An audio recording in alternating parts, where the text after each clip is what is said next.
As for rainfall, you can see not a whole lot of rain for most of Acadiana, but it really picks up as we get down into St. Mary Parish, over toward Terrebonne Parish, and then you start seeing those pink hot spots, 10-inch rainfalls over by Laplace. Again, you can't take this as ground truth, but you get the spirit of it. And again, every hour we're going to have a new update on these projections, so that's why we like to go with the hour-by-hour high-resolution HRRR model here. Storm surge, not an issue for most of Acadiana, especially the western parishes from Vermilion Parish westward. You're going to have some high water, but mostly it's going to be the water in the marsh piling down towards, say, Highway 82, because we're going to have mostly an east-northeasterly wind. We get into Vermilion Bay, Sycamore Point, even with an easterly wind, you're going to have water coming up to about 3 feet or so in all the coastal marsh areas, maybe some higher water, Intracoastal City, also the Port of Iberia as well, Port of St. Mary, Sycamore Point, and then we go farther to the east. That's when we start seeing the 6 to 9-foot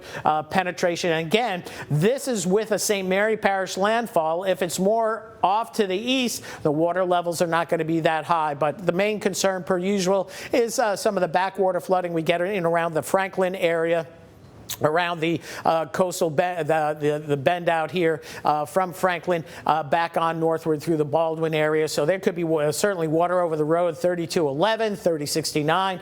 Don't think it's going to go over 182 or Highway 90, so that is the good news. This is not a Hurricane Rita or a Hurricane Ike day, which, by the way, I think the anniversary for Hurricane Ike is tomorrow. That was back in 2008, so we're going to be good there. I think this is going to be very similar to Hurricane Barry for St. Mary Parish, maybe a little worse, and Barry was in 2019. A lot of folks called it Hurricane Barely because it was barely a hurricane, and it impacted mostly St. Mary and Lower St. Martin parishes, and that's where the highest impacts are going to be at this time. And also there's going to be some coastal flooding. Again, with easterly winds, Lake Pontchartrain is going to fill up a bit, so it'll be interesting to see how things play out here, but this is not going to be a Category 3, 4, or 5 storm, so it's not going to be a real test of the levees, but it's going to be some pretty good looking video coming out of there. Now here we go with the hour-by-hour forecast, and we're going to be winding up this segment for weather and get to the news. But these are the rain chances for Lafayette, and you see highest rain chances now,